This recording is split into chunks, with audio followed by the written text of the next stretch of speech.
यस्य रूपमधिकम् प्रच्छन्नगुप्तं धनम् विद्या भोगकरी यशः सुखकरी विद्या गुरुणा गुरुः विद्या बन्धुजनो विदेशगमने विद्या परं दैवतम् विद्या राजसु पूज्यते न तु धनम् विद्या विहीनः पशुः विद्या प्रशस्यते लोकैः विद्या सर्वत्र गौरवा विद्यया लभते सर्वम् विद्वान् सर्वत्र पूज्यते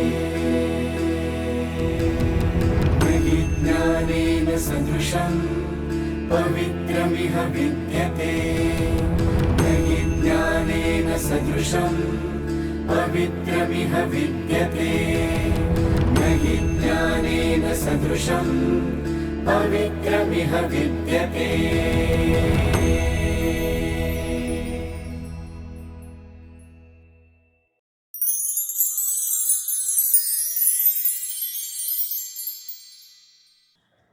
Dr. Satyajit Rajavardhan Shailaja Kosambi is head of the Department of English at Sathaye College.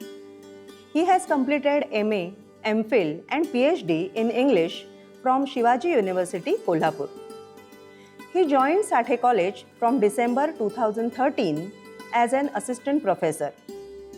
His research mainly moves around colonial and post-colonial literatures. The areas of his writings are concerned with social, cultural, and political aspects of third world nations, Commonwealth countries, and their multifaceted issues. The writings and research focus over the real life issues of marginal and downtrodden people. His understanding and formulations of new theories in Abedkarite literature are well appreciated by literary critics. So far, he has contributed to 24 national and international research papers. He has written 3 books on the various literary aspects of colonial and post-colonial literatures. Let's welcome Vidyavachspati, Dr. Satyajit Kosambi.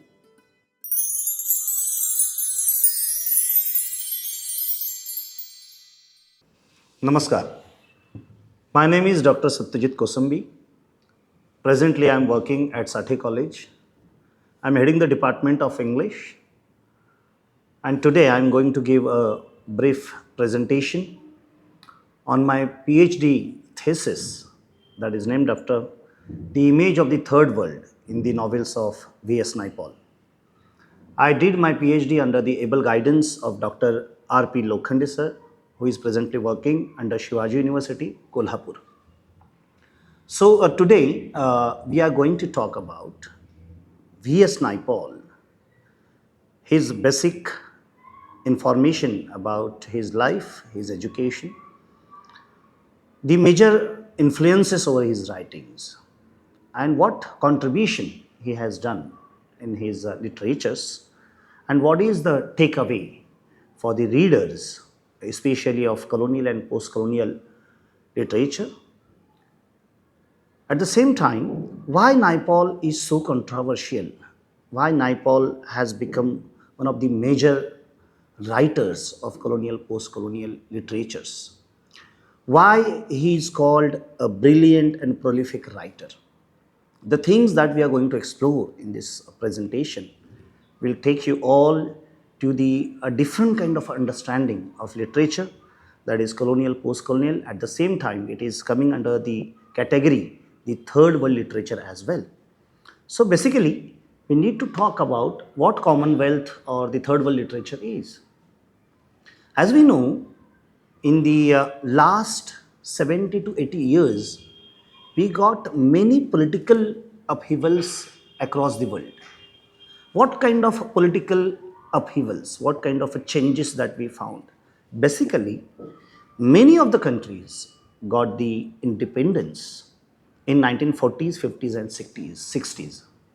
So these nations coming out from the influences and the political powers of the Britishers or the Westerns, they came under the common term, that is Commonwealth. And later on, the critics and the experts or the literary people came forward to term this understanding of the newly independent countries and the literature under the third world literature. So the question comes in the mind that what third world or the third world literature is. Basically, if there is a third world, there must be a second world and there must be a first world. So what first world is coming under?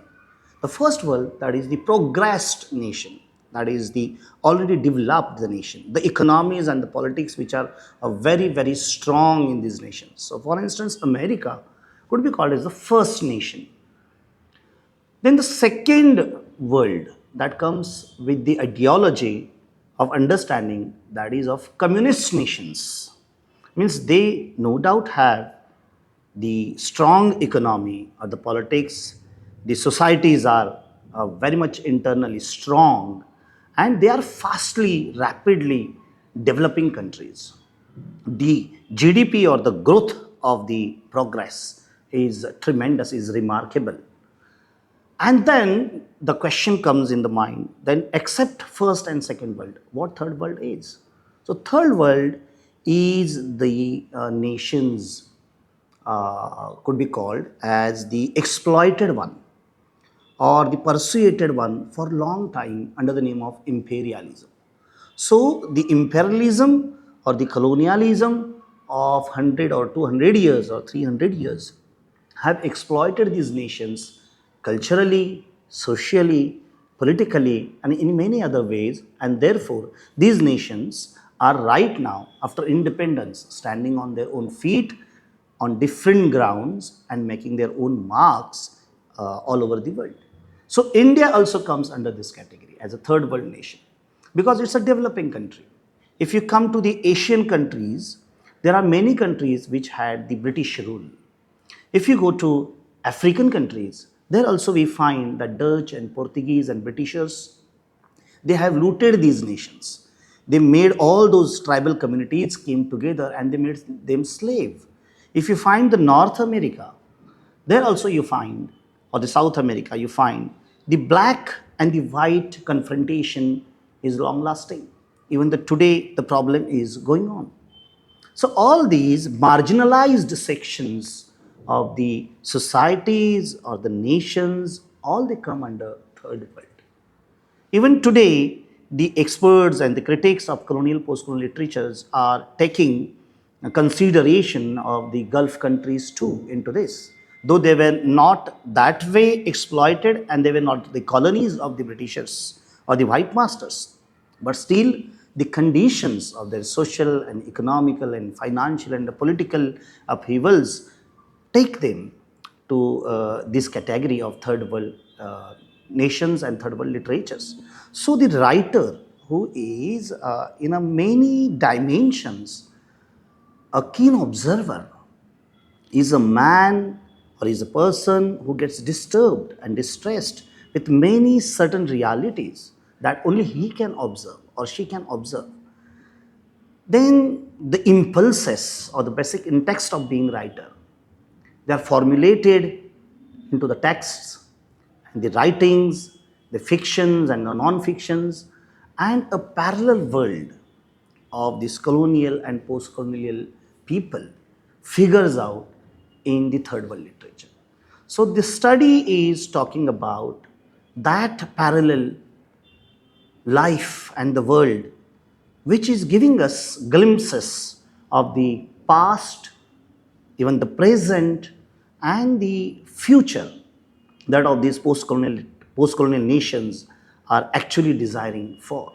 And v.s.naipaul is a very, very strong voice into this Caribbean, or you may say colonial, post-colonial, or the third world literatures, because he is a prolific writer. He is a Nobel laureate, and the man who born into Trinidad, the West Indies, he born into Indian family. His full name is Vidyadhar Suraj Prasad Naipaul, which is absolutely Indian in all sense. But he born into West Indies. His father born into West Indies, but his grandfather, under the policy of Britishers, that is of indentured labor, shifted from India to West Indies. So he is an Indian in West Indies, but for studies he went to London when he was 16. So he became West Indian in England, and then after he made his journeys all over the world, where he could understand the basic tenets of the colonial or the post-colonial social and cultural phenomena. So what the major issues that we find, what the features of the third world nations that he explores? He explores the cultural identity of the nations and the people. He talks about multiculturalism. Today, these terms have become very popular, that I belong to a multicultural nation, or I propose the idea of multiculturalism. But what multiculturalism exactly is, what cross-culturalism exactly is, and it's a very complicated term to understand. But the person who is living in metro cities like Mumbai or Delhi, or the nations like India, they can understand this because there is a diversity. So if you come to the third world nations, the basic feature that we find, that these nations are not proposing one ideology. These nations are not proposing one kind of a single culture, but there is a lot of diversity that we find, because these nations are of not one religion, or they do not come from the one culture. The culture that we stress back, that is of the tribal communities, or the tribal culture that we find at the roots. And therefore, these nations come up with a lot of variety in the cultural norms, in the moralities, or the ethics, or the understanding, or the perceptions, or the approaches towards the life. And therefore, the new generations that we find right now in the 21st century, or the last decades of 20th century, the new generations which are taking English educations, they have developed the double identity. One, the self that is developed, that is Western, because they speak in English. Right now I'm speaking in English, but English is not my mother tongue. English is not my culture. Marathi culture, or the Marathi language, is my soul. But I speak English, I teach English, I talk to English, I talk to people in English, and English culture is also running in my veins because it is my westernization. So I am living in a double identity. One that is Western, other one that is my Oriental, that is my original. So my generation, or the present generations, or the last decade generations, they found this dualism into their personalities. So this aspect is also explored by V.S. Naipaul in a fantastic manner.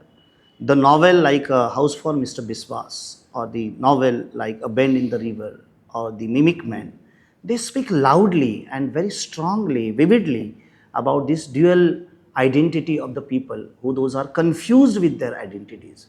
And therefore, the attack of the Western culture, or the confrontation between Western and Eastern, or the Oriental, or the religious identities, or the culture that is coming through the religion, it's all making the individuals very confused.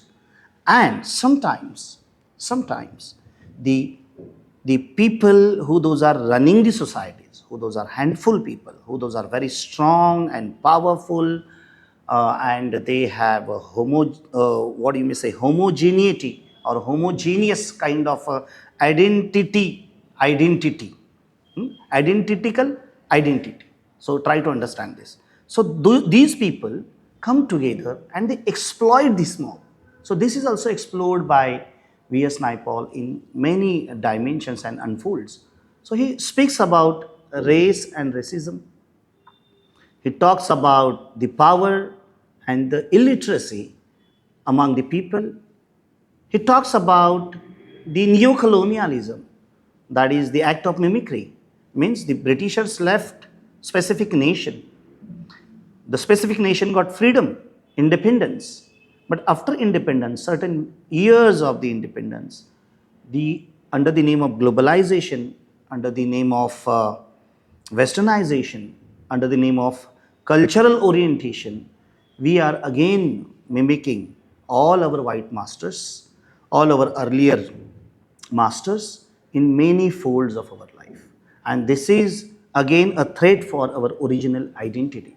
So according to v.s.naipaul, what we talk about the colonial or paralyzing minds of the individuals through colonialism was Ashish Nandi from Delhi University. He talks about what kind of colonialism that we are facing right now, even today. In many actions of us, we deliver colonialism. We deliver our white masters.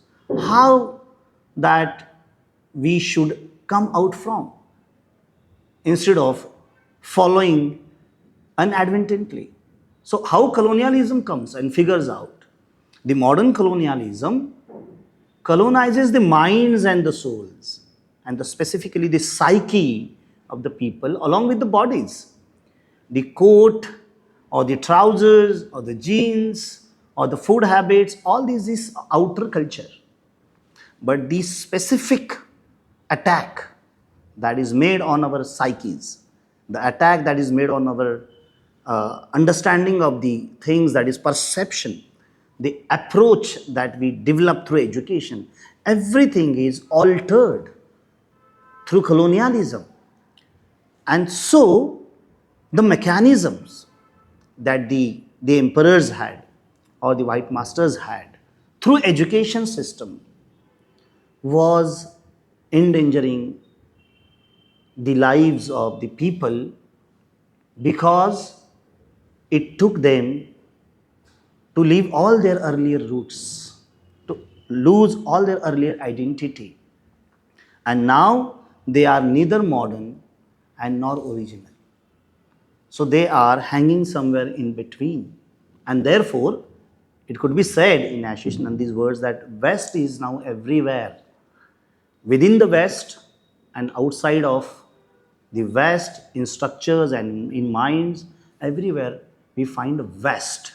So what West is, again, is it the only mark of the modernity? Is it the only mark of the progress? Is it the only hallmark of all that kind of the progression in life? No.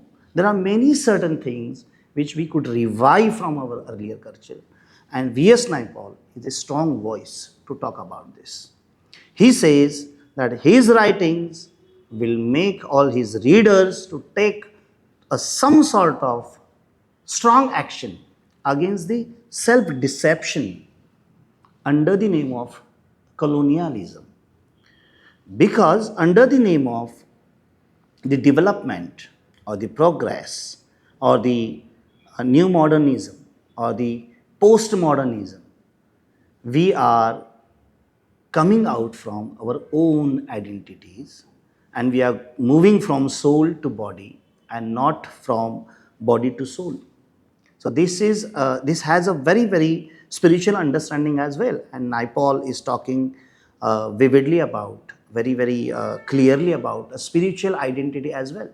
If we read his text like India, an Era of Darkness, which was a strong criticism of Indian culture and Indian people that time, it was highly criticized. V.S. Naipaul and his writings by the many Indian writers later on. But he came up with the second book on India, A Million Mutinies Now. And there he has some positive understanding of Indian people or Indian struggles. In a book, India, A Wounded Civilization, he talks about the fall of the democracy. And he has given some hints which are absolutely leading the mobs and the people or the citizens of this nation to a different kind of ideological dictatorship.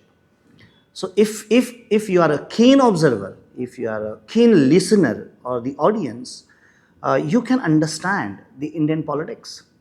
Even the today or in the past, how the politics run, how the politics are actually altering the minds of the people from democracy to dictatorships. So earlier we had monarchy, earlier we had kingships, earlier we had the dictatorships, but now under the name of democracy again, we have the dictatorships of the political parties. And this threat was spoken and underlined by v.s.naipaul. So he was such a writer who was a very brave, very strong, and very vivacious in his all actions, and he never cared for any kind of awards or the recognition, but all the time he worked for the people. So coming back to the conclusions, so V.S. Naipaul is a very interesting writer to understand. He has written around 40 to 45 books, fiction, non-fiction. He wrote trilogues, he wrote short stories, he wrote novels. He spoke about the nations, the people, the issues of the people, especially rootlessness. That is the key feature of colonial post-colonial literature. What he talks finally, he talks about the cultural confusions. He talks about the Creole society. He talks about the social responsibilities, how he describes the societies of these nations. He talks about the fracturedness that we find in the minds. A beautiful example of these new nations is coming through this example, that from a distance when you look at the pile of the grits, you find that pile is one. See, but when you go to close, the every grit of that pile is different.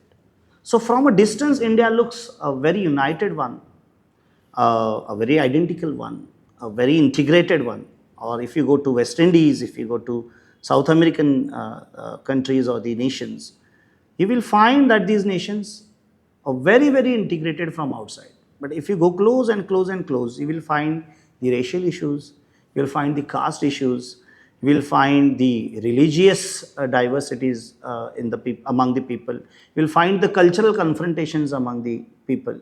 So how these societies are made up? So they are fractured from inside on the basis of caste, class, and race and ethnicity. Even today in 21st century, the questions like LGBTQ are at the center of discussions. Means even today the society is not ready to accept the identities and the existence of the LGBTQ communities. If any family finds his or her child is LGBTQ or coming into this category, the entire family collapses. So how our societies and the cultural understandings and the maturities, though psychological or though you may say mental, emotional maturities are there, they are visible, but when it comes on you, it figures at you, when the finger is pointed at you, you collapse. So what kind of strategy is to be made? What kind of education is to be provided? What kind of alteration is possible? What kind of considerations are possible?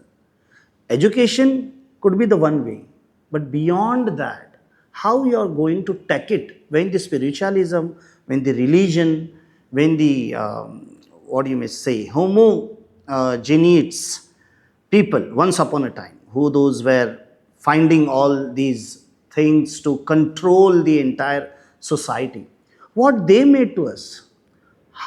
Is there anyone who can challenge the religious text now? Is there anyone who can challenge the superstitious actions that we find in society? No, under the name of culture we protect them. We are not accepting, we are embracing the science and the technology and the development in its fullest sense. On the other hand, we are not going to the scientific religion as well. So our science is not becoming the religious practice, and the religion is not becoming science. So Naipaul is making a clear-cut distinction between these double identity of the people. So how to come out from the past, exploited past? How to come out from this persuaded past? What is the remedy for this? Because your cultural identities are strongly associated with your birthplace, your family, your extended family. Education might change your class, but it cannot change your caste identity. It cannot alter your minds. It's a very, very strong net that you never cut. So V.S. Naipaul is coming and talking to people in a very direct sense that the only thing that is possible to do, that is our political upliftment, because all the answers that you find of your community, of your society, of your family, of your domestic life, of your individual growth, every question has answer in political understanding, because politics is the only thing that decides everything in the nation. So if you see the nations like Taliban, or if you see the nations like Pakistan, if you see the nations like America, you will find the clear-cut difference between these nations. How the politics, if you have a bleak politics, if you have a corrupt politics, if you have a weak politics, then the nation like Taliban or Pakistan you have. But if you have a strong politics, if you have the matured and politically aware class in your nation, then you have a aware and a very strong democracy to have in your nation. So politics is one way or the only way right now to correct all the mistakes that we did in past. And therefore, the constitution is to be worshipped. Constitution gives you the equality. Constitution gives you that freedom of expression. The constitution that gives you all the means to exploit where you can come out from your earlier identities. But unfortunately, in the new nations, the democracy is sometimes a foreign idea. Democracy has become, or the political elections have become the sources to make money. The politics has become the job of few handful peoples. The politics has become one of the game that is of the rascals. But still, there are upheavals. There is a time when the good people will enter into the politics unless and until society allow them. If the society is more educated, the society is more vigilant, the society is more and more accountable for their own actions, then the politics, the picture of the politics also is going to improve one another relationship to the society and the politics that comes here. And this is the paradoxical nature of the freedom, that freedom to the society and the freedom to the politics. The freedom that the individuals given in the constitution and the freedom to the political parties given in the constitution. So there is always a clash between the independence and enslavement. So one master is gone and the other master is replaced. This is kind of the sign of the weak politics, or the weakest politics, or this is the weakest situation or the moment in the politics.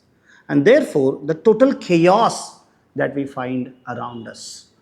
So coming out from this, every individual has to become very, very vigilant, very accountable, very responsible, and this is only possible through education, observation, the community engagements, the social responsible activities, and the positive action which is not based on the self-deception, as V.S. Naipaul gives in his final message, in his final lecture when he was receiving the award that is of Nobel for literature.